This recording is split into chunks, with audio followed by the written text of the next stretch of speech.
नमस्कार दोस्तों। तो साइकोलॉजी की जो टेस्ट सीरीज हमने शुरू की थी उसको आगे बढ़ाते हुए मैं स्टार्ट करता हूं। तो पहला क्वेश्चन अपने सामने है, निम्नलिखित में से कौन सी छात्रों को प्रेरित करने वाली विधि है। यानी प्रेरित करने वाली विधि का यहाँ बोल रहा है भी जिस विधि द्वारा छात्र क्या है उनका जो है सीखने की क्षमता है वो क्या ज़्यादा हो, तो वो कौन सी, प्रशंसा, दंड, डांटना, ज़्यादा अंक देना। तो इनमें से जो अपना ऑप्शन होगा वो होगा भी प्रशंसा, क्योंकि प्रशंसा के द्वारा ही छात्रों को प्रेरित ज़्यादा किया जा सकता है, बिना प्रशंसा के छात्रों को प्रेरित नहीं किया जा सकता। दंड देकर यानी पनिशमेंट या किसी को डांट कर या पर्सनली किसी को ज़्यादा नंबर देकर हम छात्रों को प्रेरित नहीं कर सकते हैं। नेक्स्ट क्वेश्चन है अपना, शिक्षा शब्द समानार्थी है, यानी जो शिक्षा का शब्द है वो किसके समानार्थी है। निर्देश का, विद्यालयीकरण का, प्रशिक्षण का, उपरोक्त सभी। यानी शिक्षा का जो अर्थ होता है वो क्या होता है, तो इसका जो होगा भी शिक्षा में सही याद रखना, शिक्षा को ये नहीं है भी एक विद्यालय में जाके हम कुछ ग्रहण करते हैं वही शिक्षा हो।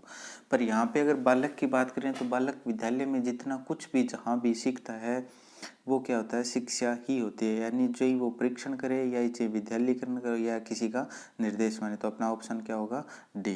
नेक्स्ट क्वेश्चन की बात करते हैं। नेक्स्ट क्वेश्चन है अपना, स्वतंत्र भारत के प्रथम शिक्षा मंत्री कौन थे। Option A Jawaharlal Nehru, B Humayun Kabir, C Maulana Abdul Kalam Azad, D Sarojini Naidu. तो भारत के जो प्रथम थे अपने जो शिक्षा मंत्री थे वो थे भी, ऑप्शन अपना कौन सा होगा, सी मौलाना अब्दुल कलाम आज़ाद। ये भारत के प्रथम शिक्षा मंत्री थे। जवाहरलाल नेहरू आपको पता ही है, चाचा बोलते हैं, प्रधानमंत्री थे। हुमायूं कबीर इसका पता नहीं। और एक बात और बता दूं, अगर आपको ये वीडियो पसंद आ रही है तो please like, share and subscribe जरूर कर दीजिएगा। नेक्स्ट क्वेश्चन है, कक्षा में छात्रों की संख्या कम क्यों होनी चाहिए। यानी छात्र और शिक्षक का एक निश्चित रेशियो होना चाहिए, तो वो किस लिए होता है, छात्र पर शिक्षक के व्यक्तिगत ध्यान आकर्षण हेतु, भीड़ कम करने हेतु, अधिक फीस प्राप्त करने हेतु, इनमें से सभी। तो छात्रों की भीड़ इसलिए कम होनी चाहिए क्योंकि अगर छात्र कम होंगे क्लास में, एक निश्चित अनुपात में होंगे, तो जो भी टीचर आता है वो क्या होगा, उन पे क्या है विशेष भी, इस छात्र में क्या कमी है वो विशेष उनके द्वारा जो कमियां हैं या वो क्यों नहीं सीख पा रहे हैं उनका उनको पता चल जाएगा। तो अपना ऑप्शन क्या होगा, ए सही होगा। और अगर आपको किसी भी एग्ज़ाम की तैयारी कर रहे हैं आपसे, तो आप इन नंबरों पे हमारे कांटेक्ट करके आप हमारे जो व्हाट्सएप ग्रुप है उनसे जुड़ सकते हैं।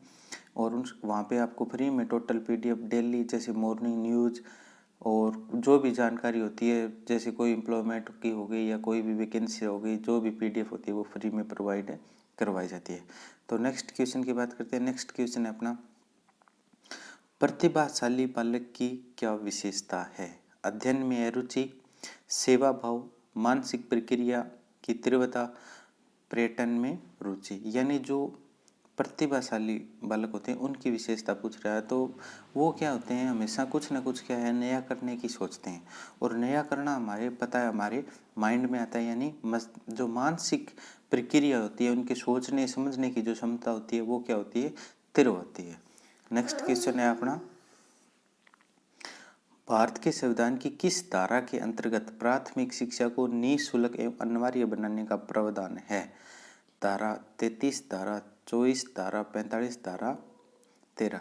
तो भारत की जो है भी जो अभी लागू हुआ है जो अनिवार्य शिक्षा अधिनियम, यानी 6 से 14 वर्ष के लिए बालकों के लिए लागू है, वो किस में, धारा 45 के अंतर्गत इसका क्या है, व्याख्यान किया गया है।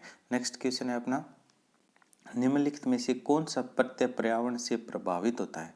यानी पर्यावरण से कौन से क्या क्या प्रभावित होते हैं, बुद्धि, शारीरिक वृद्धि, स्वभाव, उपरोक्त।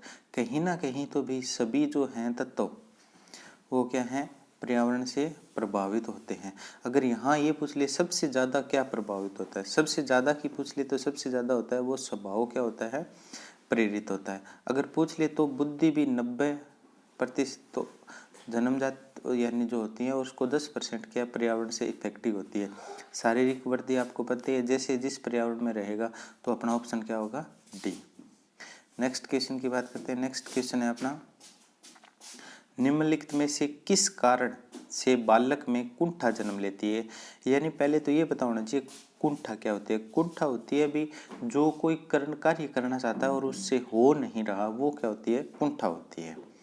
तो इसके जो ऑप्शन अपने दिए हैं वो हैं व्यक्तिगत अक्षमता के फलस्वरूप, प्रोत्साहन के अभाव के परिणाम स्वरूप, जो अभिप्रेरक हैं के संघर्षों के फलस्वरूप, इनमें से कोई नहीं। तो मैंने बताया था अभी कुंठा क्या होती है? जो कार्य हम करना तो चाहते हैं और हमसे नहीं हो रहा, तो वो होती है जो व्यक्तिगत अक्षमता होती है उसके कारण। क्योंकि कुछ होते हैं जो बहुत तेज दौड़ना चाहते हैं, तेज नहीं बढ़ने, या कुछ छात्र ऐसे होते हैं जो पहले स्थान पर आने चाहते हैं पर उनमें जो क्षमता नहीं है वो नहीं आ पाते, तो इसके कारण उनमें क्या हो जाती है?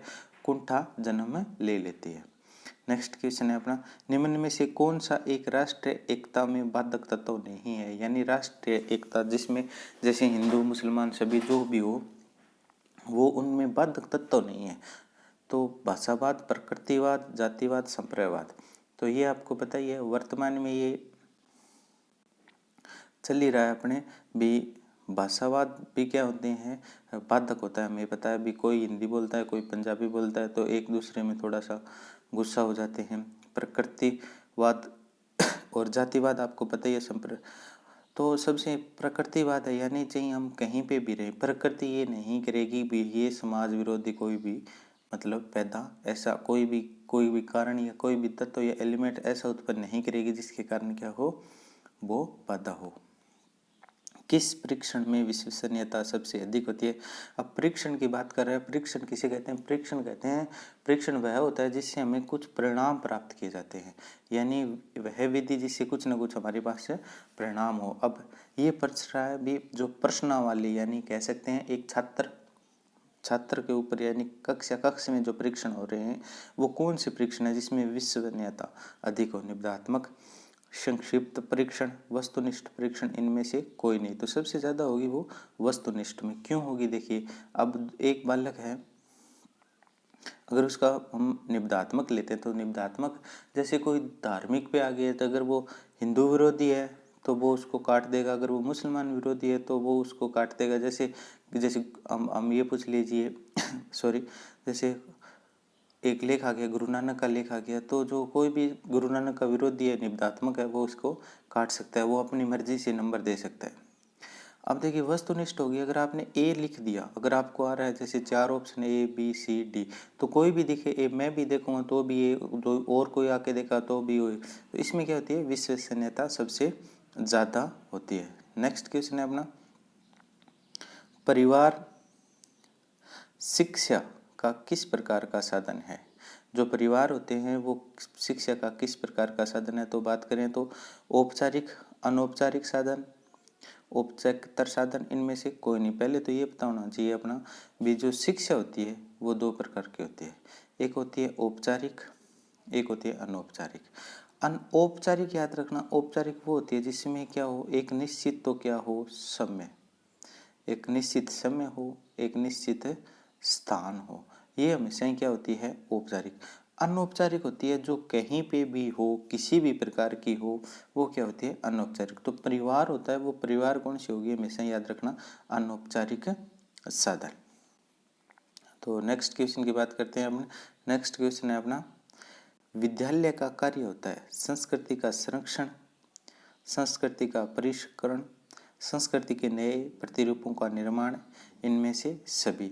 तो देखिए विद्यालय होता है उसमें सभी प्रकार की क्रियाकलाप किए जाते हैं, चाहे वो संस्कृति से संबंधित हो, जैसे हम एनुअल फंक्शन और ये करते हैं, तो इनमें से अपना ऑप्शन क्या होगा?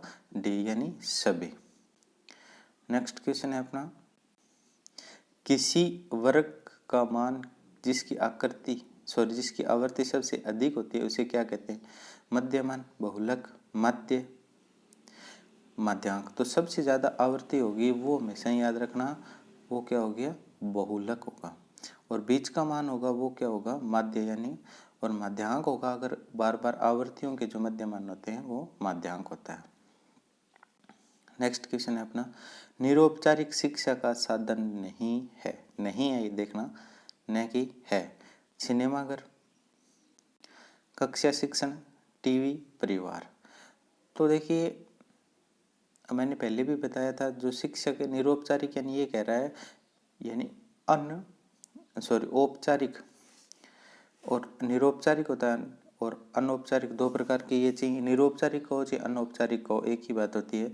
तो ये क्या होता है, जो कक्षा शिक्षण होता है वो क्या होता है, औपचारिक होता है। ये आप कह सकते हैं इसे निरौपचारिक या अन्य औपचारिक, एक ही बात है। तो कक्षा शिक्षण क्या होता है, वो फिक्स होता है, बाकी कोई भी फिक्स नहीं होता। अब आपके दिमाग में आएगा टीवी तो एक जगह फिक्स है, पर टीवी जब मर्जी जब चलाएं, कक्षा शिक्षण होगा वो एक निश्चित समय पे ही होगा। नेक्स्ट क्वेश्चन है अपना, निम्नलिखित में से कौन सी विधि प्रक्षेपण विधि के अंतर्गत आती है, यानी प्रायोगिक विधि के अंतर्गत आती है। मूल्यांकन विधि, कथाबोध विधि, साक्षात्कार विधि, उपरोक्त सभी।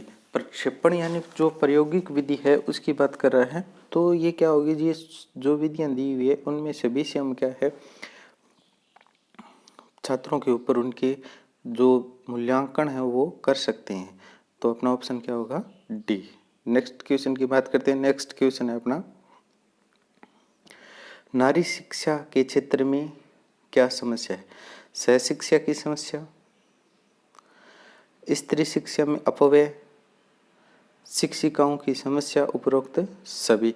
तो नारी शिक्षण होते हैं उसमें क्या होता है भी, ये सभी, क्योंकि को एजुकेशन में कई जगह अच्छे मानते हैं कई जगह नहीं मानते। नारी शिक्षा होती है, अगर अलग हम स्कूल करें तो उनमें क्या होता है, खर्चा ज़्यादा होता है प्राथमिक स्तर से, तो ये भी है।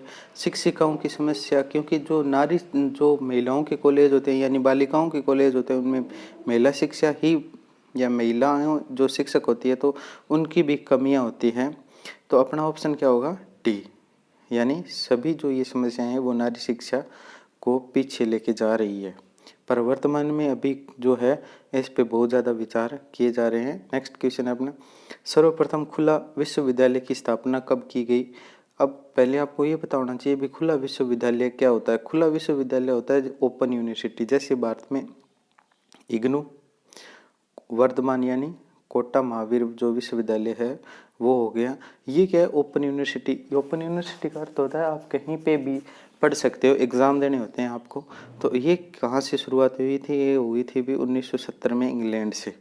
नेक्स्ट क्वेश्चन है अपने, ऑपरेशन ब्लैक बोर्ड में किस स्तर की शिक्षा के साधन उपलब्ध कराने की बात कही गई है। ब्लैक बोर्ड है, ऑपरेशन है, वो हमेशा ही याद रखना, बहुत बार क्वेश्चन ये पूछा गया है। तो ये है हमेशा ही प्राथमिक शिक्षा, यानी जो 6 से 14 वर्ष के बालक होते हैं उनके लिए क्या है, ऑपरेशन ब्लैक बोर्ड चलाया गया था। और एक और बात बता दूं, अगर आपको वीडियो, लास्ट रिक्वेस्ट कर रहा हूं, अगर वीडियो अच्छी लगी है तो प्लीज़ ज़्यादा से ज़्यादा शेयर, लाइक एंड सब्सक्राइब जरूर करें, ताकि हम आपके लिए नेक्स्ट वीडियो जल्दी लेके आए। नेक्स्ट क्वेश्चन है अपना, शैक्षिक अवसरों की समानता के लिए किस आयोग ने स्तुति यानी जो सिफारिशें की थी।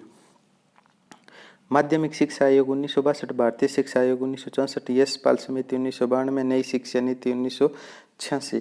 तो इसमें क्या था भी, जो अपने क्या है माध्यमिक शिक्षा, भारतीय शिक्षा आयोग है 1964, इसने क्या है जो समानता के अवसरों की बात की गई है। नेक्स्ट क्वेश्चन है अपना, बालक को सामाजिक व्यवहार की शिक्षा दी जा सकती है पाठ्यक्रम द्वारा, विद्यालय में सामाजिक और सांस्कृतिक गतिविधियों द्वारा, अनुशासन की प्रक्रिया द्वारा, कक्षा शिक्षण द्वारा। तो अब क्या सामाजिक व्यवहार की बात आ रही है। सामाजिक व्यवहार में अगर बालक को सामाजिक शिक्षा देनी है तो उसमें क्या होंगे, सामाजिक और सांस्कृतिक गतिविधियां जितनी ज़्यादा की उससे वो सामाजिक व्यवहार को सीखेगा। तो आज आपको ये वीडियो कैसी लगी कमेंट बॉक्स में ज़रूर बताएं। मिलते हैं नेक्स्ट वीडियो के साथ जल्दी। Thank you for watching.